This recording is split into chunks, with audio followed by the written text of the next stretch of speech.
katwongere dusubiremo gato twibutsa hari imizi irindwi y'ibyaha ariyo ukwikuza, ubugugu, ishyari, uburakari, ubusambanyi, ubusambo n'ubunebwe. Muri aka kanya tugiye kugaruka kuri uwo muzi wa gatatu bita ishyari. Turakwitabye karame nyagasani, karame dawe, twitabire ingoma y'urukundo ku izina ry'Imana Data na Mwana Roho Mutagatifu, amen.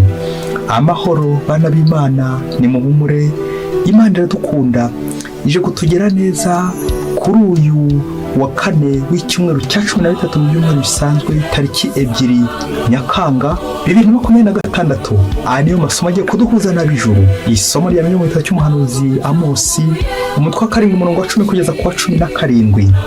Muri iyo minsi Amasiya umuherezabitambo w'i Beteli atuma kuri Yerobowamu umwami wa Isiraheli ati, Amosi ariho arakugambanira rwagati mu nzu ya Isiraheli. Igihugu ntikigishoboye kwihanganira ibyo avuga, kuko avuga ngo Yerobowamu azazira inkota n'Abayisiraheli bajyanywe bunyago kure y'igihugu cyabo.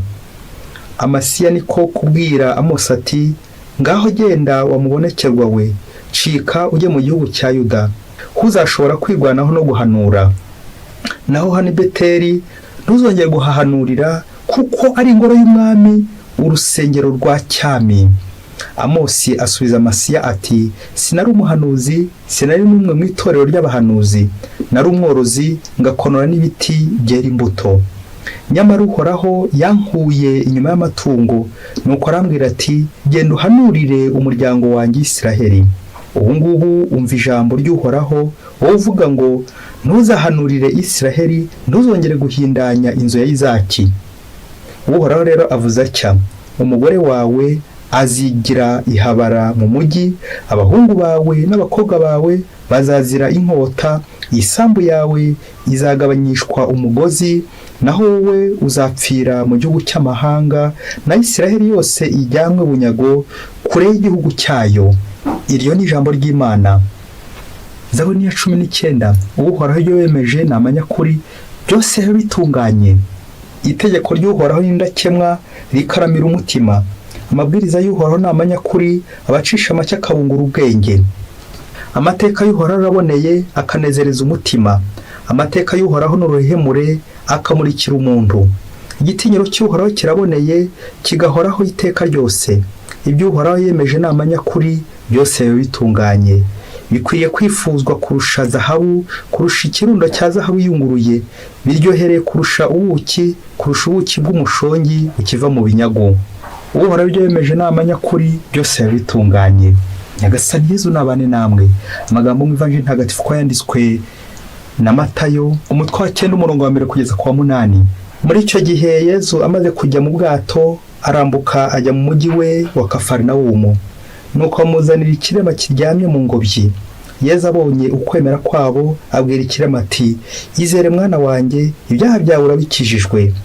Bamwe mu bigisha amategeko baribwira bati, uyu muntu aratuka Imana. Ariko Yezu amenya ibyo batekereza, arababwira ati, igituma mutekereza ibidatunganye ni iki? Icyoroshye ni ikihe?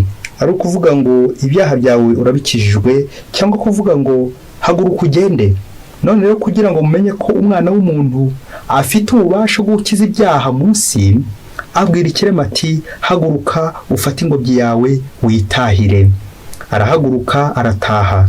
Rubanda babibonye barakangarana, nuko basingiza Imana yahaye abantu ububasha bungana butyo. Iyo ni Ivanjili ntagatifu. Rubanda babibonye barakangarana, nuko basingiza Imana yahaye abantu ububasha bungana butyo. Amen, amen, amen. Bayoboke b'Imana nimugire amahoro. Katwongere dusubiremo gato twibutsa hari imizi irindwi y'ibyaha ariyo ukwikuza, ubugugu, ishyari, uburakari, ubusambanyi, ubusambo n'ubunebwe. Muri aka kanya tugiye kugaruka kuri uwo muzi wa gatatu bita ishyari. Ishyari ni umuzi w'icyaha, ku rwego rw'uko iyo ugufashe uhitanga mugenzi wawe, ugashakisha uburyo bwose uzahora umugambanira, ukamugirira nabi, ukamukorera ibyamfura mbi. Ishyari, umuti rero w'ishyari ni urukundo rwa kivandimwe. Wongere urebe niba ukunda umuntu, niba ukunda abantu, niba ukunda umuvandimwe wawe, nuza gusanga hari urubori rw'urwango wifitemo rujugunye nyaboneka kugira ngo nawe utaramire nyagasani urangwe n'urukundo ukunda abavandimwe. Irinde ishyari, ngiye intego remezo tujye kuzirikanaho. Nusanga hari ahantu wagiye ugira ishyari, abantu ukabagira ishyari bagenzi bawe mukorana, atarakiza ndurushewe, arandushiwe, arangiranye we, bari abana barize barandusha, bafite ubwenge kurusha abanjye we, nyagasani Imana ndabigenza nde? Ugasanga ubizanyemo n'Imana kandi kubera iki? Ishyari ryawe.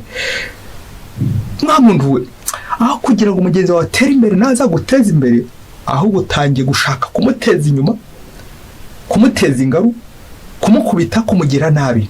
Ishyari ni ribi rwose. Nyagasani buri gihe ongera gutwibutsa ko tutari bamiseke goroye. Wasanga nawe hari abantu ujya ugirira ishyari, mukorana, mubana, ubona bari gukurusha, wasanga se bari gukurusha ari bazakugirira neza mu minsi iri imbere kandi bakaguteza imbere.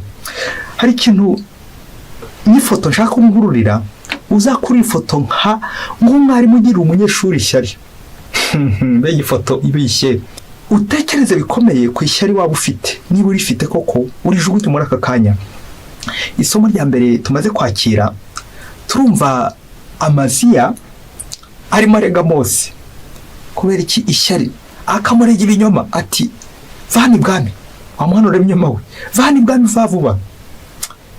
Amosi arageza kwiyoroshya, amwereke ko ubuhanuzi bwe budaturuka ku bantu ahubwo ku Mana, ni Imana yamwihamagariye. Hari umurimo yasanzwe akora, ariko Imana yamwihamagara iti ngwino. Amaziya rero kubera gucinya inkoro, kubera gushaka gukomera ku mugati we, agenda yibombarika ibwami, birangiye nyine ari guhimbahimba ibinyoma. Ariko amaherezo ntacyo bizafata, kuko Imana ikunda abahanuzi bayo. Nubwo amugirira ishyari, we azakomeza agira ishyaka. Amosi afite ishyaka, naho Amaziya afite ishyari. Na Yezu mu ivanjiri no munsi aratwereka ubugwaneza tugirira. Hanyuma abantu twebwe babigisha amategeko bameze nk'Amasiya mu isomo rya mbere n'Abafarisayi, bo bakagira ishyari. Atamukije gute? Yezu aramaze gukiza ikirema, ati umuntu aratuka Imana. Koko gutuka Imana kandi uri gukora neza? Ibaze nawe, Yezu ahangayikiye abantu, none nawe ati ari gutuka Imana. Bamugira ishyari, ndetse bagira ishyari n'uyu wakize, nawe bamugira ishyari. Yezu muri ino vanjiri arifuza kongera gutugara ku isakamento ry'ihe rya penetensiyo, aho Yezu adukiza ku mubiri ndetse no kuri roho. Genda ibyaha byawe bikijijwe. Amen.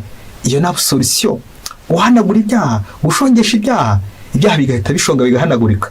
Gusa abantu twebwe dushaka ubukire bwa hano ku isi, tugashaka ubukire bw'umubiri bugaragara, ubukire bw'indwara n'ibindi byinshi cyane twumva twafatisha amaboko, tukaza kubagirwa ko bwari ubukire bwo mu mazuru nyine, bya bindi bitazaramba. Nyamara hari n'ubukire bwa roho. Genda ibyaha byawe bikijijwe. Iryo shyari rero riratangira ati, nta muntu wakiza ibyaha. None se ko atari umuntu gusa, ahubwo ari n'Imana. Nawe nanjye koko nubwo wagira ishyari ukagera Yezu ishyari, wamugira ishyari ute umwana w'Imana? Twongere tuze kwibaza natwe, twikomange ku mitima yacu, haryo koko iri shyari nditerwa n'iki? Kuki ngira ishyari koko? Kuki ngambanira abandi? Kuki ndi gucura imigambi mibisha? Kubera iki? Kubera ishyari arandushije we, agiye kunkirana we, arantambutse we. Koko bizavugwa he? Nuko ugatangira ukarakara, ukagira ishyari. Amaherezo shitani ishobora kuza kwigarurira, igakwigarika, ukabura rangiye. Kubera iki? Rya shyari ryawe bakubwira. Mubyeyi, hari inkuru njye kukubwira neza, ushobora kuza kurira utitonze warira, ariko ufata agatambaro kawe ndakwengize mushwari yawe yishyire hafi, kugira ngo ubashe kumererwa neza. Mu munsi umwe kure cyane mu gihugu cya kure, très loin, ngo mu ivuriro rimwe abaganga baravuraga, ariko ngo muri uko kuvura ngo hakaba hari umuganga wakoraga neza, agira ishyaka, agira umwete mu kuvura abana, pediatrie, kuvura abana. Nuko bagenzi be bandi bakoranaga b'abaganga bagahora bamugirira ishyari, bakamugirira ishyari uburyo we babona buri gihe afite umwete, afite imbaraga za buri munsi, ubo ntazo bafite. Buriya biterwa n'iki? Buriya imbaraga zikura he? bakenshi bagahora bakorera ijisho bati reka ducunge umushahara wacu ko tubona ubundi dukomeze dukorera ijisho. Ariko umwe muri abo bakoreye ijisho baza kubwira bagenzi bati nyamara ibi dukora ntago ari byo, mureke tujye kubaza uriya muganga, ngo umuganga yitwaga Nkizamacumu, reka tujye kubaza Nkizamacumu uburyo we tubona buri munsi afite imbaraga zo kuvura abana, ziriya mbaraga zikura hehe? Ati nubwo tujya tumurikira kandi reka tujye kumubaza. Nuko baragenda umunsi umwe baramutaramira ati Nkizamacumu tubwire uburyo twashatse natwe izi mbaraga, nawe urabona ko narijye kuvuga turi abantu ba feke, dufashe rwose utubwire ahantu izi mbaraga uzikura, ko tubona wita ku bana ubiterwa n'iki, ko tubona byatunaniye. Nuko bamanitse amaboko noneho ati twakujyagisha, ariko noneho turifuza ko watubwira. Nuko Nkizamacumu arababwira ati umva rero, ubwo mwemeje kumbaza ngiye kubabwira ahantu nkura izi mbaraga, impamvu nita ku bana ubutaruhuka, nanjye kuvuga ubutaryama, ndetse na rimwe na rimwe ntagire konji. Ubundi umuganga nta muganga ugira konji wa mubyeyi we, usibye nyine ukorera ijisho cyangwa none umuganga buri gihe ahora avura, nta narimwe umuganga agira ikiruhuko. Umuganga navugaga ni Yezu Kristo. Inkuru y'umwana isubira inyuma. Nuko Nkizamacumu arababwira ati icyo ngiye kubabwira ndakinyuza mu inkuru ngiye kubabwira muyikoremo isomo, biraza kubafasha kumva ahantu nkura izo mbaraga zo kwita kuri abo bana. Umunsi umwe ngo umuhigi, ubone Nkizamacumu uri kubabwira babaganga bagenzi be, umuhigi ngo yaratunze imbwa, akazi ke kari kujya guhiga, agatana umuhiga ubundi akarya agahaga nabo mu rugo rwe. Umunsi umwe rero ngo yagiye guhiga, ngo agiye kubona abona ikintu kidasanzwe imbwa ye imuzaniye. Imbwa iza icigatiye umuhigo mu menyo. Wa muhigi ati yo ndatomboye akaboga gashyushye, imari ishyushye. Nuko araza, imbwa iraza yiruka, igeze kwa shebuja. Shebuja aratungurwa, agiye kuyasamura asanga ari akana k'agahinja yambwa yishigatiye kari no kurira. Yanga ntigeze karuma, ahubwo yaje gacigatiye mu menyo. Uko nawe foto ihiga ibonye akaboga nkako nite ikasaguza ako kanya. Nuko iraza ishyira shebuja. Shebuja abibonye abona arakana gateye ubwuzu kari kurira, gateye impuhwe. Nuko byo guhiga byo gushaka akaboga abarabiretse, ngo afata kakana ngo gashyira umugore akitaho, bakomeza kubana. Wa mwana arakura, bamuhira ishuri, araminuza. Bamaze kuminuza ngo yiga ibyo kuvura medicine, ngo aza kwiga kuvura abana. Nuko igihe kigeze aba umudogiteri ukomeye mu bitaro, aravura akavura abana akabitaho, abana akabitaho. Uwo dogiteri rero nta wundi ni Nkizamacumu, nakuze bambwira ko narere muri urwo rugo rw'uwo muhigi ko yankuye mu menyo y'imbwa. Nyuma rero yo kuva uburyo imbwa yangiriye impuhwe, mama atarangiriye impuhwe, nahise mfata icyemezo cy'uko nimba umuntu ukomeye nanjye nzita ku bana, nzita ku gaciro k'umwana, nzita ku mwana, muha agaciro umwana wese. Icyo nicyo kintera ishyaka, nzirikana uburyo imbwa n'ubwo bwayo ikaba ariyo yanzanye mu menyo, ikaba ariyo yandokoye, ikanshyira umuhigi akangirira impuhwe. Iyo mbwa nanjye kwaga mu ikomera amashyi, ariko n'ubundi mushatse mwabikora. Nuko neza babaganga bari baje kwa Nkizamacumu, bafatwa n'ikiniga n'agahinda, ati koko n'iminsi yose tumaranye kwega tutajya twita ku bana. Aha, ijoro riba riraye. Nguko Nkizamacumu yarokotse, imbwa imugiriye impuhwe. Tukibaza duti ariko ubundi twega mu buzima bwacu wasanga nanjye imbwa ishobora kundusha, nanjye kuvuga umuntu ariko ntabwo mbivuze neza, imbwa ishobora kundusha impuhwe nabyo simbivuze. Imbwa koko igatabara umuntu ngiye ndi kumutaba. Kandi byaba ababyeyi turabasuhuje bagiye bataba abana, imbwa ikabataburura. Imbwa, yego imbwa. Natwe twongere tuzirikane ku bumuntu bwacu, aho tujya tugirira impuhwe. Ese ntabona ajya ngirira ishyari? Bagira ishyari igitambambuga, umwana muto kanamugirira ishyari. Nguko babaganga baje gukira ishyari, ntibongeye kugira Nkizamacumu ishyari ngo kubera ko agira ishyaka, ahubwo koko nabo bafashe icyemezo cyo kutazongera gukorera ijisho. Nuko bataha amahoro. Bishoboke ko na n'ubu batonge kugira ishyari. Ng'umuti w'ishyari n'urukundo rwa kivandimwe no kumva ibitangazo Nyagasani yakoreye abandi, aho kugira ngo utangire wahungete ati kuko Nyagasani bigibi uriya niyo wagiriye neza ngiye yankoreye bino. Oya, Nyagasani buri wese amuha ku rwego rwe. Nawe Nyagasani arakuzi kandi arakuzikana. Nubona Nyagasani hari igitangaza akoreye mu bavandimwe, uzakome mu mashyi, uzamwishimire, uzavuza impundu aho kuvuza induru, icyo umwishimire. Nawe ufata icyemezo cyo kugiye kumwigiraho uvuga uti nanjye amaherezo icyama nanjye nkamera nkanyiza amacumu, koko Nyagasani amaze kunkiza nanjye hari abandi nakiza. Cyangwa umeze kubagira ishyari ati bagiye gutera imbere we, bagiye gukura bankurane we, ugahita wahungeta. Iryo ni ishyari. Ese wowe hari aho ujya ugira ishyaka cyangwa wirunze mu ishyari? Nawe wongera urebe abantu ugirira neza, byashya kujya kugira abandi neza, gufasha abakene, kwita ku babaye, kwita ku bana, abo baciye bugufi, abo bose badashobora kwivugira. Maze imbwa ntigaturushe nanone ntangiye kuvuga ikinyabupfura nanone, ahubwo kuko natwe tuba abantu bazima bita ku bandi, bagenda neza mu nzira z'Imana, bakora neza ugushaka kw'Imana igihe cyose.